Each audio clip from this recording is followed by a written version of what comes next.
Hello and welcome to another episode of the Cinema Savvy News. It is myself, George. Yes, definitely George. That is my name. And I am joined by Chris. If you can't hear him laughing in the background, how are you? Yeah, I'm not too bad, thanks. Not too bad. Slow news week this week again. No Star Wars news to report. I was going to say no superhero news, but there's one little bit of superhero news towards the end. Yeah, so we should pretty much breeze through this one tonight. Yeah, Yeah, nothing else to report really. this is an absolute irrelevant week of film news. You can tell And that from the title being Avatar 2 First Details. Like that, yeah, that tells you pretty much everything you need to know for tonight.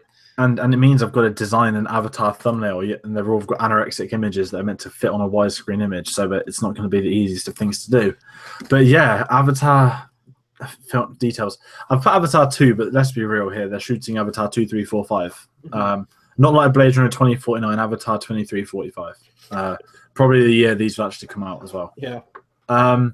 The first details are that they tweeted an image of 7 kid actors that are going to be in this.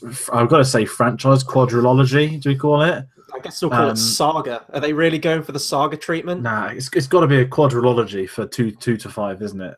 Oh, is it a quintology, I think, isn't it, for 5 films? Something. I just remember the awful Terminator box set of like 1, 2, 3 and Salvation. They called it like the Terminator quadrilogy. Yeah.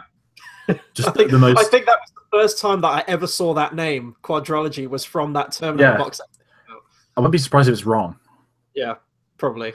But yeah, so they've started filming this week, as we said in the news last week that they were going to start filming, and the budget apparently is going to be $1 billion combined for the 4 films, which I don't know where I stand, because I swear James Cameron said a couple of at least a year ago that, oh yeah, we've done all the post-production, we're going to film them all together because it's cheaper and it's going to be easier now. We've done all the generate the effects. Remember he went on some mystical, trying to make himself some Jesus Christ reincarnated figure, and they're 250 million each, and they're just filming. There's no locations to do. There's nothing. It's all just CGI budget. Unless he's actually gone and built Pandora for $1 billion. I know there's some awful theme park at Disneyland, which is where they tweeted a picture of the kids. But yeah, I don't know about that. Because I mean, Disney had a ride for Star Wars and Indiana Jones way before they acquired the rights to those two productions. So it's a weird thing with Avatar. I don't know how they've got that with it being Fox. It's just a laughing stock, isn't it? The whole thing. Does anyone really care? There's going to be those people out there that oh God, I'm going into suicide territory now. But the people that committed suicide because they couldn't live in Pandora and they got chronically depressed and just ended their own life. I guess people like that really like Avatar 1. And there's people out there that do like the first Avatar film. It's just, it's just when something's about to happen over the course of God knows how many years, and you just want it to stop, and it won't. It's that one guy in the boardroom that thinks this is a great idea, and that's James Cameron. And It wasn't even the fact it was filming 2 and 3 is risky, and then doing 2 films back to back, it's a bit okay. Well, you're doing 2 in a row. There's your trilogy done, dusted, and then it's we're doing a new trilogy. And then the new trilogies become 4, and you can't have a 5-film franchise because of your first film that was a gimmick. It's Pocahontas in space. How good can this story be where he needs another 4 films to tell it? And that's the thing. You can do a trilogy because you can have your start, middle, and end. Whereas this, are we on a 5-act structure? I guess we've got Fantastic Beasts and Where to Find Them. That's kind of different. With J.K. Rowling, I've got to... I mean, I didn't like that first film. I think I'm in the minority there, but I've got to just stick with it. So I'm guessing that when we get to 3, 4, when we get to 5, you can look back at all 5 and go, okay, I see where that story was going. Maybe that'll be the case with Avatar, but when that's your foundation film, and he bigged it up, and it newspapers, magazines, everything was saying this is going to be the new Star Wars. This is the next evolution in sci-fi movie making. Everyone's going to be talking about this thing. I don't see anyone talking about this movie now. No, it gets laughed more. Yeah, with Fantastic Beasts, it's a good comparison. The difference is they've got the Harry Potter name on it still, but also they have. It finishes in the Potter fans know it finishes in 1945 with Dumbledore versus Grindelwald. There's stories that are open and closed with this. Yeah, it's good, it's original, but to sanction four original sequels in a row, that's risky, because Harry Potter, you have a start and an end, and you've got the brain behind it who's the encyclopedia of Harry Potter. Whereas James Cameron, all you need to do is Google James Cameron Wonder Woman to find out. And even I think Linda Hamilton's back. They come out and said like I was shitting myself trying to ask her to come back.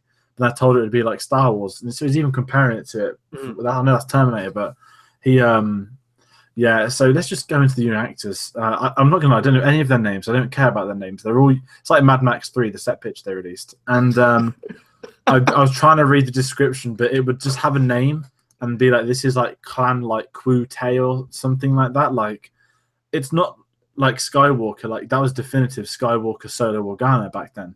This is like Enkile like Twete, and you're there like no one remembers any of the names. It's Hake Suli. Like the way they pronounce it, like Hake. I think they need to get you on the ideas team, George. Are you coming up with these cracking names for the lore that is Avatar? Well, it's just stupid, isn't it? I bet there's probably one clan like Clan Huntus. It's a reference to fucking Stephen Pokemon that's in it. But all you need to know is of the 7 young actors, 3 of them are the children of Jake Sully and Gamora from Guardians of the Galaxy. Because let's be honest, can you remember her Avatar name? I can, but I don't want to say it on the podcast just for the sake of this argument, so continue. Right, continue. If they've had 3 kids, I mean, we had this discussion earlier, and I want people to comment as well on this. In this Avatar films, he is basically a replicant from Blade Runner, that he was a human, well, he is a human, and that when he's put in the brain machine, he becomes the Avatar. And we know at the end of the first film that he obviously does become the Avatar, but the body he is in is merely, it's just artificial intelligence. It's not the actual, a real app. They haven't actually skinned and took out the insides of an Avatar. Mm-hmm. They've artificially created something. Yeah. And now he has 3 children with a real Avatar. And if you look at the news, there's all this modern stuff of like them dodgy robots that blokes get within Japan and stuff like that. And I'm sitting here thinking now, like, this is like the replicants out of Blade Runner, but if like Harrison Ford would be able to like, impregnate them all. This is creepy and wrong. Like, are they going to be born deformed, like half like humanoid and like half robot? I just don't know. Will this sequel go into the territory of how they made the replicant bodies? Will Jared Leto actually be in this movie as his character in Blade Runner? I can only make so many. Like, will it be that guy? Jared Leto in an Avatar film would actually make me want to watch it. Yeah, I could see it now. Like Stephen Lang's like number 2 like bad guy is just like Jared Leto, just like looking at the camera, like laughing. Yeah, he'd be some corporate guy, wouldn't he? He'd be someone from like his character in Blade Runner, someone from like a very high tower, sort of controlling everything. I said this before. We were talking a bit about before we went live. Stephen Lang will be the one saving grace of this film because he was the only thing that was entertaining about the first film. And like Avatar 1 was bad. How do you make a sequel even better? Add not 3 but 7 obnoxious kids. It is 7 kids they've confirmed, right? Yeah. Add 7 of them in it. Now I know you don't like Terminator. You hate. You like Terminator 2, but you don't like Edward Furlong, John Connor. You find him really. See, I think he's fine in that movie. I can understand why some people would find him annoying, but usually, like, kid actors are always like the no-go area. Like, people always go to Jake Lloyd from Phantom Menace or whatever movie it happens to be. And there's 7 of them. You can clearly see what he's going for in this one. He's going to want like a legacy movie. He's going to want to have this family tree of what the Sully family, the Sully clan, I guess. What if Supreme Leader Lang converts Jake Sully's oldest child to kill him in Avatar 4 as the cliffhanger to Avatar 5? See, it's not a trilogy. You can't even definitively start with a beginning, middle, and end. What's the point?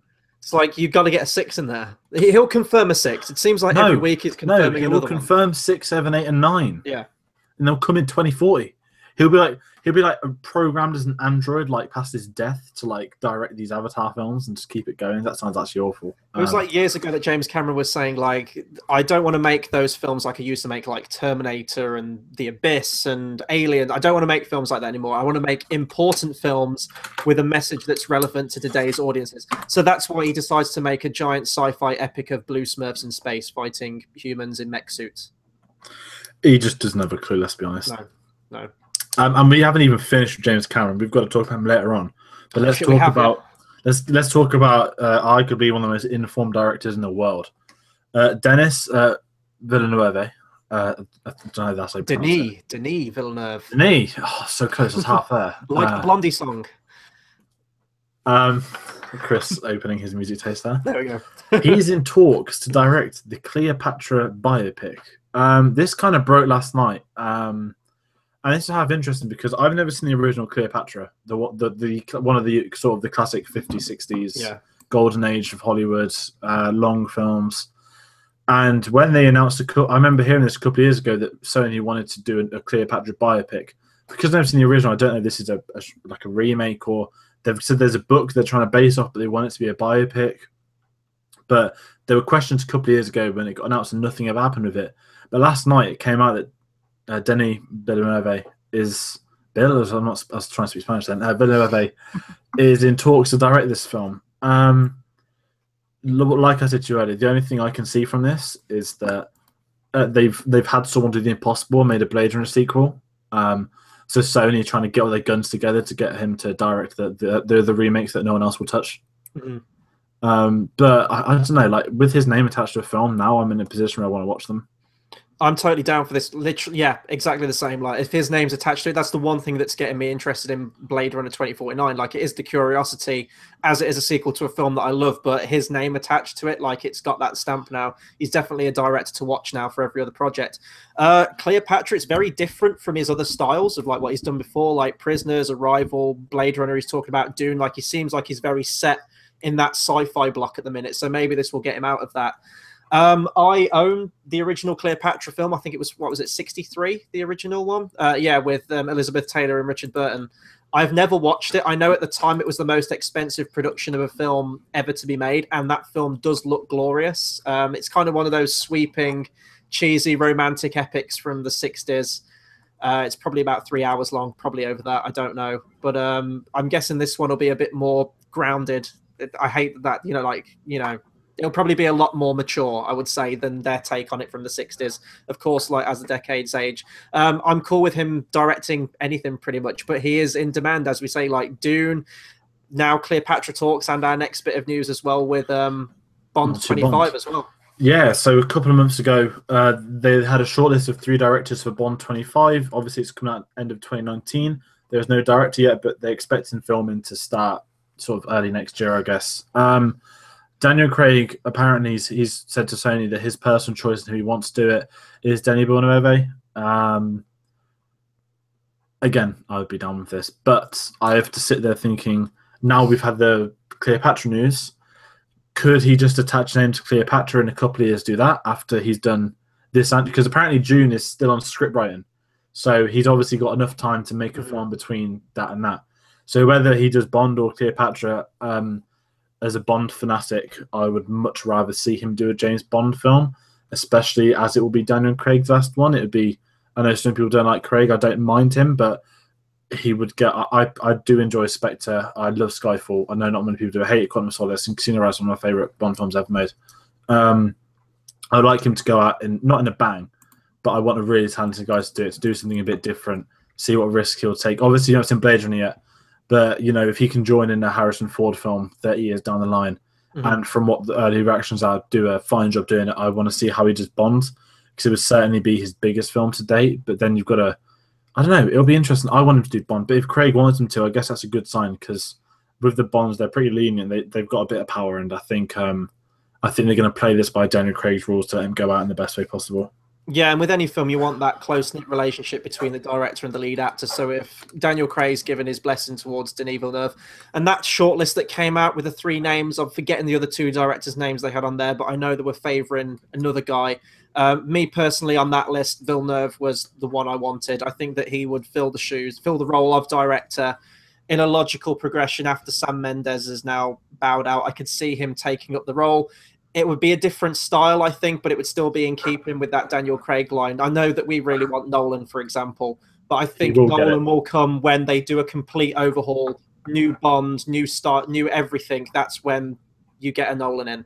But I think Villeneuve will definitely do it justice. And if Blade Runner is great and it shows that he can sort of like continue a legacy from before it, then I think he'll definitely get some recognition for Bond 25. Definitely. Should we move on? Yep. Do you want to say, Leonardo DiCaprio, not a name no one's heard of recently. He's not a meme anymore. He won his Oscar. He's gone quiet. He's under the radar. He is going to be playing Teddy Roosevelt, the American president, who is a fine reputation over there. Apparently, some American can correct me if I'm wrong, but I believe that they follow all of his old war tactics and some stuff like that. Anyway, Leonardo DiCaprio is going to play him in a biopic, and if that doesn't smell Oscars, then the next part that Scorsese is directing will. Oh, I don't know. Remember the film Silence? Not a bad movie. It was a very dull film, but yeah, but it's not an American president in this political bandwagon, we can call it nowadays, with the fake news, and in this modern age, until we have the Alec Baldwin biopic of that bloke we don't want to talk about, but like to take the piss out of. It'd be Oscars all over it. Like one of the most famous American presidents, like he's going to get an Oscar for trying. It doesn't matter if it's good or bad. It will just be exactly like Daniel Day-Lewis in Lincoln. I was going to say this is a movie you want to get Daniel Day-Lewis for, but unfortunately he's already played Lincoln, so you can't do the same again with that. Yeah, and it'll be his first film since Revenant as well. Back-to-back Oscars. Leonardo DiCaprio, the next Daniel Day-Lewis, maybe. Maybe. I know that we've talked about should he have got the Oscar for Revenant. Not sure. It seemed like it was an apology Oscar for me for like other roles he's done before that one. But it'll be a solid enough movie. As you said, it'll be Oscar fodder. It's not one that I'm particularly raring to see at the cinema when it comes out. But Scorsese is a talented guy. He's one of the best directors in the business, so that's got to have some recognition just from that alone. And again, it's one of those long-time collaborations with DiCaprio. I don't know what number movie this will be that those two have worked together on. Oh, it's probably it's got to be about 6 or 7. Yeah. But yeah, no, I'd be down with that. I think anything Scorsese does, people would Silence was the kind of the other one. That was his passion. I love it when directors say they've had a passion project for 30 years. But it took them a while to get it greenlit when they've said they've done it for 30 years, released with Nolan. He'd have wanted to do Dunkirk for 20 years, but he turned it down in 2010 to do something else first. But he knew he was going to do it, whereas I think with Scorsese, it was, okay, we'll find out and do this one then. Whereas he's already back, he's doing The Irishman. That should be amazing when that comes out.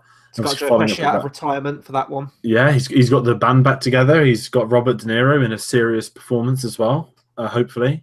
So that could be really something, getting all the old guys back. But no, Teddy Roosevelt biopic, I won't lie, I'm English, I don't give a shit. But I will watch anyway. Sorry, Patriots. Let's move on to as in It, the film, Chapter 2. Now the highest grossing horror movie of all time. I think it won right. I think it beat out The Exorcist. Yeah, unadjusted for inflation though. Yeah. But It, Chapter 1 is obviously done very well. Everyone's flocked to see it. And we will talk about that later as well. But we now have a release date for It, Chapter 2. September 6th, 2019. Wow, what a brilliant news week this has become. Mark your calendars. Mark your calendars. Yes, mark them in ease. Because the first one made money in September, so why not the next one? Take note, Lucasfilm. Put Han Solo back in December. Do you care? I don't. All I want to do is just find out the casting of it too is going to be the big deal for me. Yeah, I want to get to a midnight screening with you and Tate. Complete the duology, whatever it's called. The chapters. The chapters. Yeah, finish it off strong, and then undoubtedly we'll probably get a spin-off to Pennywise, his history, because it was popular. It made a lot of money. I think I've seen rumors out there already that they're sort of like deciding whether to do that or not. It'll finish the story. It was fine. Will we get It 2033, where it'll be 27 years after? Because obviously it's 2006. The next one's meant to be set. No. Yeah, 27. Yeah, no, you worked it out to 2006 based on when it was. Yeah, no, it will be. Will it? Hold on. When was it one set? 89 or 79? 89. Oh no! Wait. Yeah, because you. Oh wait, no. Hang on. Oh wait, it'll be 2016 then. Maths. Yes, it will. Yeah. Wow, we're going to get it 2043. Take note, Dennis Villeneuve. Someone's watching your back. Oh, attach his name to another one. Get him doing horror films now as well. It'd make it very long. Probably actually good. But yeah, It. Hooray. Get your clown costumes ready, ladies. Speaking of other films, no one is undeniably not excited for Terminator 6. No, sorry, technically Terminator 3. Because this is the definitive Terminator 3. Sorry, no, that was Terminator Genesis. Terminator 6 is going to be the Terminator 3. We've got some details on it from Jim Cameron. We've got a release date of July 26, 2019. And he's come out and said the films are forgetting 3, 4, and 5. This timeline takes place after Terminator 2, precisely as Terminator Genesis. What are your thoughts? So I spoke about Terminator 6 last week with Tate when it was initially confirmed. Like, I've been to see all the Terminator films. I love the Terminator film. Well, I don't love 5. 3 and 4 are okay. I can watch them. With I was going to say Sarah Connor. With Linda Hamilton attached to it, like, it's got my interest in that regard, but I do really wish they'd just stop with Terminator. They missed a trick not releasing it on August 29th, like the Judgment Day date. I don't really care. I mean, Genesis bombed. Maybe you can chalk that up to how bad the movie was. Maybe you can chalk that up to just a decline in the interest with the fan base now, with the Terminator films. China kind of saved it. I think it kind of made its, a fair profit once it was released internationally with China. I just don't really care. July's fine. They're going for that midsummer release date. Depends what other films come out. Will it have decent competition at that time? No idea, because I think it seems like 2019 will be a pretty packed month. I don't know if is that when Infinity War Part 2 comes out, 2019, is it? Or I think 18 and 19. And I'm guessing that'll be May. Episode 9 is obviously December. John Wick 3, May. Yeah, which is the real film. Terminator 6. I missed it last week, but maybe in the future we will have a new show to discuss something like that on. Mm-hmm. We can't confirm anything yet, but I've heard rumors. Moving on from Terminator release dates, yay! This is the weirdest news of the week. Disney has to do a live-action musical based on Othello and another play called Cyrano de Bergerac. Sorry, I don't care about pronunciations. I don't know the first word, but I know it's Bergerac. Well, the pronunciations I don't care for. It will be a live-action Disney musical. They've confirmed that. And David Oyelowo will be producing and starring in it. David Oyelowo, who was amazing in Selma, his voice in Star Wars Rebels, he was in Rise of Planet of the Apes, a very talented actor, sorry. And he's going to be, it's a musical, so I'm intrigued to hear him singing. Is he also the favourite space Scar? I don't know if that's ever been officially confirmed. But was it David Oyelowo? Yes, I think it was. I think it was. Because they did the whole Hugh Jackman thing, didn't they? And then kind of backpedaled on it. Yeah, and people always get David Oyelowo mixed up with another actor, which I always forget the name of, but I'm happy I've got the right one this time. But also, you know exactly who I mean as well. That was what makes it worse. Yeah. But also, the writer who wrote Moonlight, which I believe Moonlight was a kind of half a bit of a biopic. There was some of his personal life. He's going to be writing this musical, so I don't know if that's going to make it the most depressing Disney musical ever released. But that's happening. That was the odd bit of news. I didn't hear anyone mention that, but it was on a couple of sites. I remember the name. Chiwetel Ejiofor, I think, is the guy you're looking for. I think he was the one who was signed up for Scar, right? I think you did actually. Wow, you're 2 for 2 on that one. Nice. Okay, how do I save this? So Disney are doing a live-action musical based on a Shakespeare tragedy. Isn't the Lion King already one? Yeah, I mean, people said that's basically the Disney version of Hamlet, so I guess you could argue that. This just seems really strange. Like, Othello gets, everyone... Well, it's a Shakespeare tragedy, so spoiler alert, everyone fucking dies at the end. Maybe Disney are doing it just because there's a character in it called Iago. So you got, an Aladdin. I have no idea. It seems really strange. I guess you could imagine it as a musical. Like, Shakespeare plays have been adapted, readapted hundreds and hundreds of times, different historical settings, different ways of doing it. So I guess a musical's not a stretch from that. I think they've done one on what was Much Ado About Nothing that what's his face directed, Justice League, Joss Whedon. Was that a musical? Oh, he did like a black and white weird one, didn't he? I can't remember if that was a musical or not. Obviously, you had the Baz Luhrmann one for Romeo and Juliet. That was kind of like a modernized at the time musical. So I guess I'm on board with it. I love Shakespeare and I love Othello. I didn't like Macbeth, and I thought I would. See, you would have liked that if it had been a Disney musical.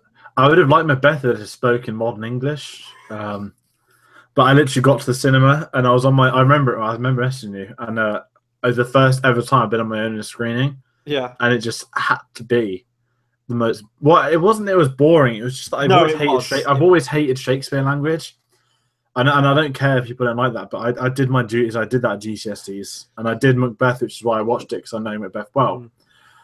And then I was just so bored, and I was just messaging you for I never get my phone. I was just sat there messaging everyone. I was just bored out of my brains. It's just you just look up, you listen. There's not only is it obviously Shakespeare, but it's the heavy Scottish accents as well. Mm. And I went into water, but I just never in me. I wanted to at least get to the end, which was a disappointment too. See, Shakespeare's my favorite writer. Like, I don't have a problem with the dialect. The problem is with Mine's me George was Lucas. that it was. It's for me with that Macbeth film. Like, they fucked up that adaptation so much. Like, they just got everything wrong with that text for everything. So and everything looked so right before. They just like the trailers looked great, everything looked great, and it was the just music, the cinematography, the direct, like the cast, everything was on point, but they just fucked it up royally. Yeah, Disney doing Shakespeare now. Okay, I guess I'm on board. I guess we're gonna get Disney's Antony and Cleopatra, Disney's Midsummer Night's Dream, like everything else that's gonna come out. Disney's Coriolanus. Yes. Bergerac, I've heard of. I don't know anything about, so I guess I'm on board for that too. Disney are making that money. Definitely. And moving on from Disney, Bad Robot, the film production company, basically owned by J.J. Abrams. Mm-hmm. They bought the rights to an anime film. Sorry, anime fans, I don't care. It's called Your Name. Apparently, it's been one of the biggest anime films from this year. It obviously has that fan base who are all crying because it wants to do a live-action remake. They never go well. They never go well. What was that one that came out? Ghost? Oh, Ghost in the Shell? No, not well. Ghost in the Shell, that didn't do too well. I thought that was okay. No, there was a new one that came out like a month ago, like a Netflix movie that was based on anime. Death Note. That's the one. Yeah, that didn't do too well either, did it? Yeah, so, well, maybe they've got to take a look at the source material and realize what they're playing with. Don't care about anime. I've never heard of it, in all honesty. Nor have I. And you know what? Not to stereotype and racialize. I look at that picture that's everywhere, and I see absolutely nothing that doesn't look like every other anime film ever made. Mm-hmm. It's a pretty standard formula. I mean, I don't want to tar all the same anime films with the same brush or anything like that, but I mean, I literally know nothing about it. I've never heard of this thing. I've never seen a picture of this thing. I'm not an anime guy. That's like, to be fair, Tate is our channel anime man, isn't he? Yeah. Well, he's made me watch 2 anime films for his show, Film Club. He made me watch Metropolis and Akira, so I could finally cross Akira off the list of ones to watch. Next thing you know, he'll be making you watch some hentai. In the next bit of news, Michelle Williams is in talks to join the Venom film. Yeah. I mean, I keep forgetting it's quite a year, and I think this filming is meant to start like this week. So whether it's a minor role, and it's in a couple of weeks, but it's meant to come out in a year as well. Surely they'll move that because for a film that's going to be a lot of posts. There's a CGI character that's in the lead. She's a great actress. I mean, I don't know much about the Venom character outside that Eddie Brock works at the Daily Planet. I think he works at the Daily Planet in the Daily Bugle. Oh God, yeah, I always get those two mixed up. I think I got those mixed up on our Spider-Man reviews anyway. Yeah, I think he works at the Daily Bugle in the comics as well. But I know he's a lot more thuggish. I don't know if he has a wife. I don't know anything like that. I'm guessing she's going to be playing a prominent role in there, but she is a great actress. Didn't she win the Oscar last year for Best Lead Actress, or was she just nominated? I think she's been nominated 4 times. I don't know if she won. Because that role in Manchester by the Sea, that was like essentially a supporting role. Like, I wouldn't have gone so far as to give her the lead actress role. I think they did the usual. Let's get her up from Maine when it should be Best Supporting, and I think it was one of those. Who did win Best Lead Actress this year? Actually, I can't remember. Let me check. If you want to carry on, I'll search it up. Yeah. Next up, we have the first poster for Pacific Rim 2, starring your boy John Boyega.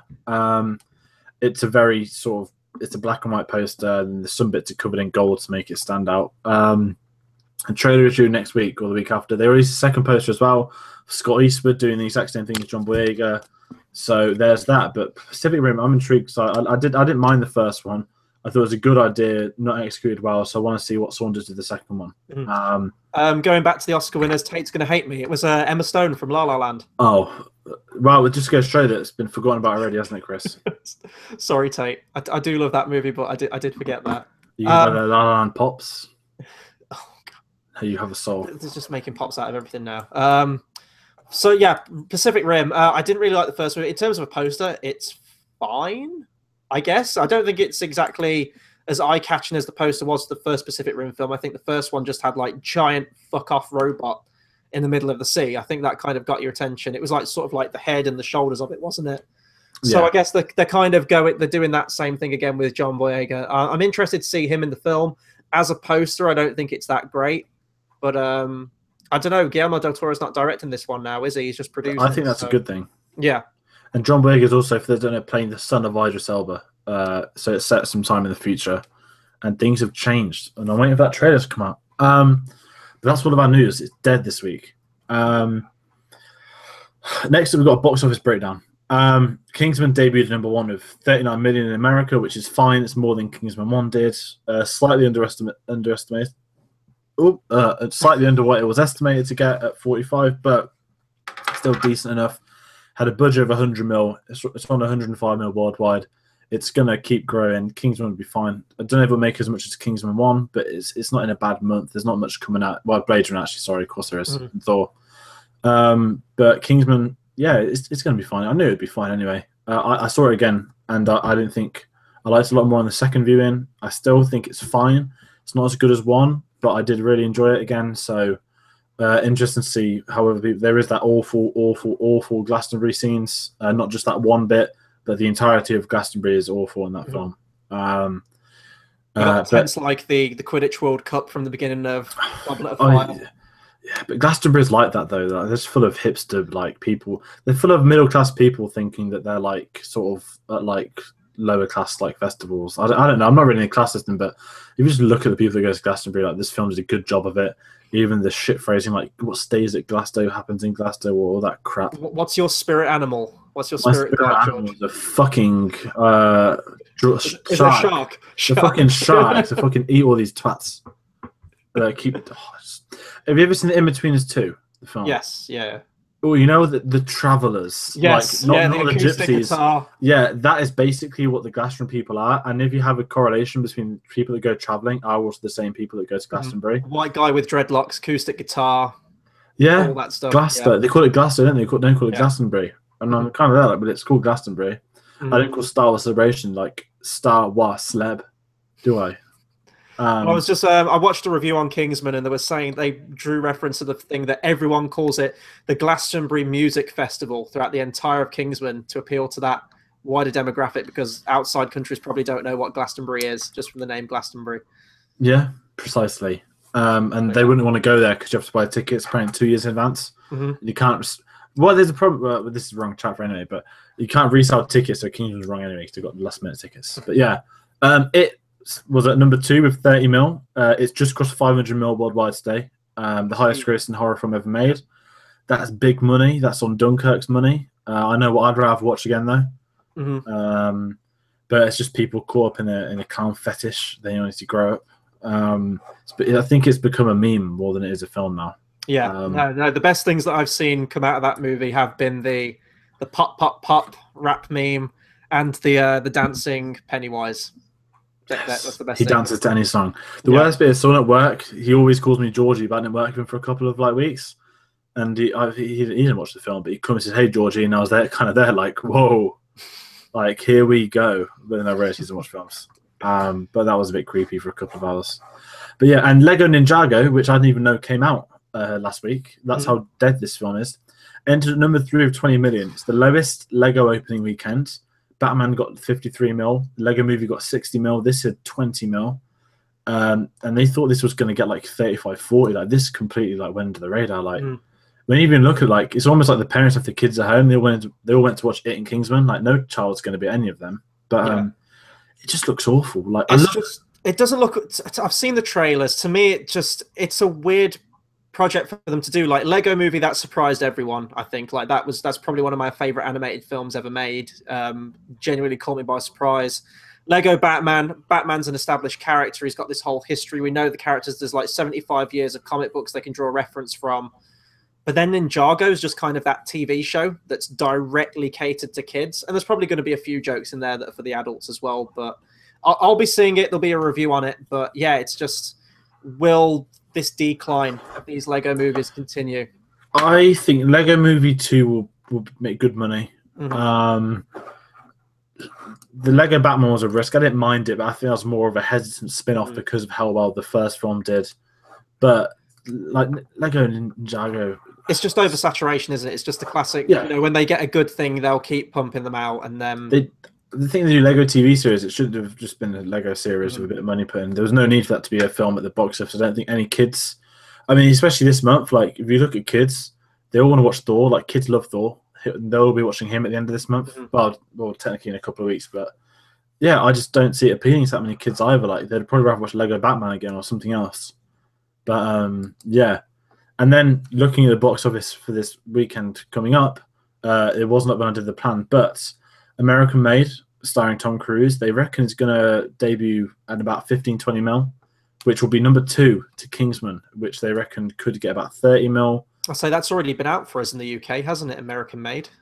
Yeah, we had it before America. Yeah. The irony.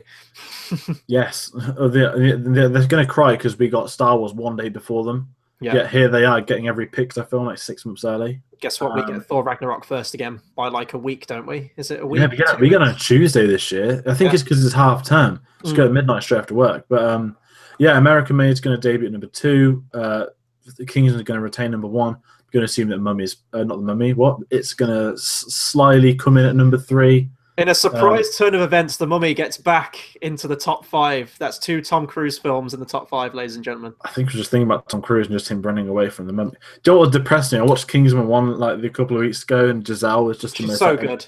So good in it, and then she's just a stupid mummy. Like, I don't think it's her fault. Like, I was down with like a woman mummy and stuff. That whole film was a fucking mess. Yeah, it was precisely put the nail in the coffin for Universal's Dark Universe. Yes. But it's a pretty dead. I mean, Flatliners is out. That's going to make under 10 mil. I didn't even know the budget, but that looks like that no one's going to want to watch it anyway. I don't want to watch it, but I've got to go and watch it. So that's my Saturday covered. I'm seeing that and Goodbye Christopher Robin, which that one I'm actually looking forward to. But yeah, Flatliners is going to be fun. Yeah, it's a very quite big. Flatliners. It's awful. Just watch. I mean, I hate the original, so the remake's even worse. It'll be like 3 years since I've seen Ellen Page, though. I think the last movie I saw her in was Kitty Pryde in Days of Future Past. Yeah. Yeah, she's been quite edgy recently. The thing is, she still looks young. Like it's not like they've just in the Hollywood routine. She still looks like Ellen Page, like really young still.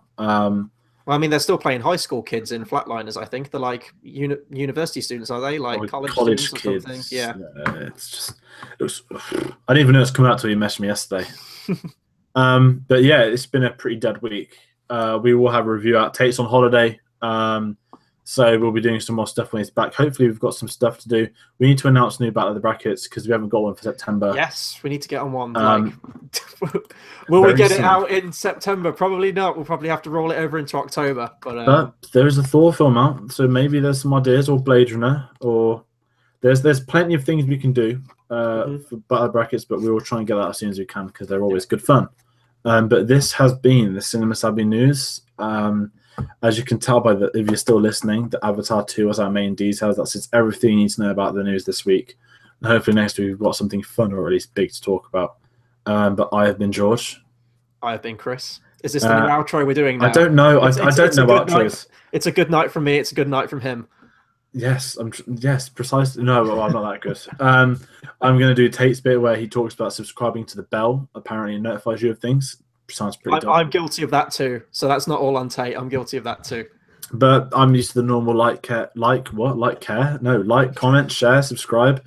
Do all that malarkey. We will be back next week. We'll be back with other stuff. Chris has got reactions. Yeah. Hopefully, there's a Star Wars trailer on Monday, the 9th of October. Not that I'm counting it down, but Mark Hamill did spill the beans. But stick with us, and we'll be back soon. I'm milking it now. I'm going to go home, get paid, and do some other stuff. So, goodbye. See ya.